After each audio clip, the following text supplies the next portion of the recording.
Olá, eu sou a Julia Decker, graduanda em Engenharia de Materiais, e hoje eu e a Natália Belli vamos apresentar nosso seminário sobre reciclagem de cádmio de baterias de níquel-cádmio. Nosso trabalho é organizado em introdução sobre o tema características do metálico, aplicações de baterias de níquel-cádmio e na sua reciclagem. As baterias de níquel-cádmio são recarregáveis e foram o segundo tipo de bateria a ser descoberto. E apesar de hoje nós já termos outras soluções mais modernas em baterias, como as de lítio, as baterias de níquel-cádmio ainda representam 70% das baterias recarregáveis. Isso porque conferem uma carga rápida, são resistentes ao superaquecimento, não são inflamáveis e podem operar uma grande faixa de temperatura, além de terem um baixo custo se comparadas às outras baterias.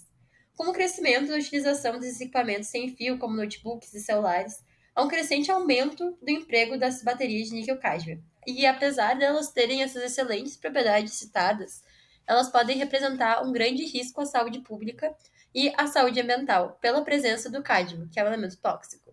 Então, nesse seminário, a gente vai entender um pouco mais sobre as propriedades do cádmio e sobre a correta reciclagem desses produtos. O cádmio possui número atômico 48 e é um metal pertencente à classe dos metais de transição. Ele é quimicamente semelhante ao zinco e tem uma boa resistência à corrosão pela formação de óxidos na superfície, além de ser metal dúctil e reativo. O cádmio advém do minério grenoquita, mas ele não é tão comumente encontrado na crosta terrestre, estando em 67º lugar. Então, ele é mais comumente encontrado associado a outros elementos. Por exemplo, podemos encontrá-lo na galena, onde se obtém o chumbo, na calcopirita, onde obtemos o cobre, e principalmente na esfarelita, onde obtemos o zinco. Então, a sua obtenção vem majoritariamente de subprodutos da produção de zinco, também de subprodutos da produção de cobre e de chumbo, e de reciclagem de baterias de níquel-cádmio.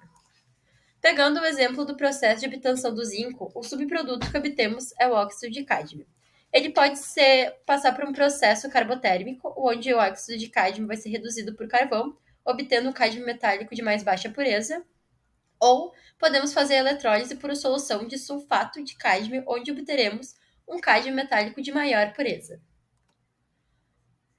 Como eu comentei anteriormente, o cádmio é considerado tóxico.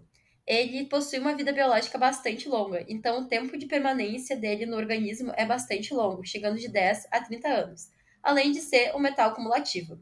A intoxicação por cádmio vai afetar outros minerais que são bastante importantes na manutenção do organismo, por exemplo, o cálcio. E então a principal parte do corpo que vai ser afetada por essa intoxicação vão ser os ossos. Então ele representa um grande risco à saúde do ser humano. Além disso, ele é metal pesado, então ele pode contaminar solos e lençóis freáticos, representando um risco ao meio ambiente. Trazendo aqui uma curiosidade, a intoxicação por cádmio é um grande problema no Japão, sendo conhecido como a doença do Itai-Tai. No Japão, numa cidade onde existia essas empresas que trabalhavam como cádmio, houve uma grande contaminação do solo. E consequentemente, teve uma contaminação do lençol freático e dos produtos alimentícios que eram produzidos lá. Então, as pessoas dessa cidade começaram a apresentar falência nos seus ossos, apresentando muita dor e quebrando seus ossos com muita facilidade. E foi identificado como causa essa contaminação pelo cádmio. Então, depois que se encontrou a causa raiz, foram acionados os órgãos ambientais que trataram de fazer essa descontaminação da área. Porém, o impacto já tinha acontecido e a vida das pessoas foi prejudicada. Então, quando nós trabalhamos com elementos tóxicos como o cádmio, é muito importante que os processos envolvendo ele sejam bastante rigorosos para que não se tenha um impacto na sociedade, um impacto nas pessoas que estão envolvidas no processo ou moram perto de onde temos essas empresas e também no meio ambiente. Sobre as aplicações do cádmio, além de baterias de níquel-cádmio, nós também podemos obter pigmentos através do sulfeto de cádmio. Eles produzem esse pigmento amarelado, bastante brilhante, que é usado desde o século XIX para pinturas. Quando olhamos para um caráter mais industrial, como ele é capaz de resistir a temperaturas muito elevadas, os pigmentos de cádmio podem ser utilizados para pintar vidros ou tubos quentes. Também, eles são bastante utilizados como revestimentos. O revestimento de cádmio vai ser um processo eletroquímico no qual essa camada de cádmio vai ser depositada na superfície do material metálico. E esse revestimento vai conferir às superfícies uma propriedade de lubrificação bastante adequada, reduzindo o atrito entre as peças e minimizando o desgaste, aumentando a eficiência dos componentes.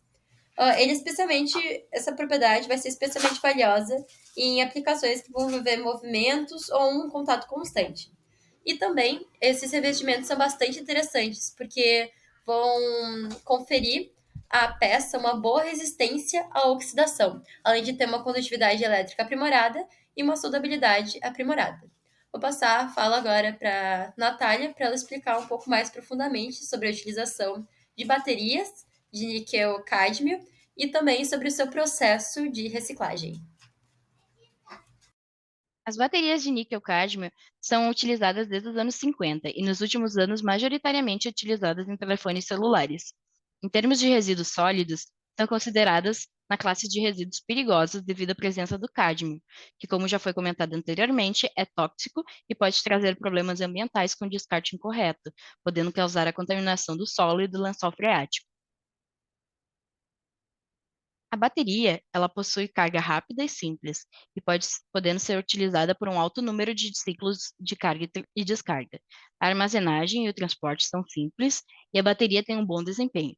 Ela é encontrada em diferentes tamanhos e opções de desempenho. Contudo, ela tem uma baixa densidade de energia comparada a baterias mais modernas como a de lítio. Ela tem uma alta taxa de autodescarga e contém metais tóxicos que não devem ser descartados de maneira incorreta. Alguns países limitam o uso dessas baterias. Com relação à reciclagem, as baterias de níquel-cádmio podem ser reprocessadas normalmente através de pirometalurgia, hidrometalurgia e um conjunto dos dois processos. A preparação é baseada em enriquecimento, britagem, moagem, separação magnética, separação eletrostática e por densidade de partículas, o que reduz o custo para o processo de reciclagem. O processo típico para a recuperação é por redução carbotérmica, onde o carvão é utilizado como fonte de carbono para extrair mais de 99% de cádmio a 900 graus Celsius e produzindo liga de níquel-cobalto como subproduto. Uma abordagem mais moderna para essa extração é baseada em um processo de destilação de cádmio sob alta temperatura. Normalmente, são utilizadas uma das três técnicas pirometalúrgicas nas baterias de níquel-cádmio: tratamento térmico de óxido de cádmio em forno aberto e condensação em forma de pó do óxido de cádmio, destilação em forno fechado com pó de cádmio metálico e liga de ferro-níquel, e cloração de baterias em atmosfera gasosa de cloro ou ácido clorídrico com cloreto de cádmio a 960 graus Celsius. As maiores técnicas para o processamento das baterias por destilação de cádmio são essas três, que são originárias da França, Suécia e Estados Unidos. O processamento pirometalúrgico tem alta eficiência e produtividade e baixo impacto ambiental, utilizando menos produtos químicos do que uma rota hidrometalúrgica. Contudo, o processo pode produzir intermediários que requerem processos hidrometalúrgicos adicionais para recuperar metais valiosos, o que muitas vezes não é lucrativo. Além disso, o processo exige altas temperaturas e altos custos, além de não conseguir reduzir alumínio e ferro, e ainda liberar vapor de metais pesados com baixo ponto de fusão. Já o processo hidrometalúrgico requer preparação seguida pela dissolução e separação dos metais valiosos. Os principais processos são o Batenos, da Alemanha, e o TNO, da Holanda. Esses processos são baseados na extração de solvente, seguida por eletrólise, troca iônica e separação por membranas. Rotas hidrometalúrgicas para reciclagem de baterias de níquel-cádmio possuem produtos de alta qualidade, com menor impacto ambiental, alta eficiência energética e baixo custo. Contudo, a gestão de resíduos é mais complexa, além de ter alto consumo de agentes redutores, ácidos concentrados e água, com toxicidade de águas residuais que necessitam ser tratadas. Muito obrigada por escutar um pouco sobre as baterias de níquel-cádmio e a sua reciclagem.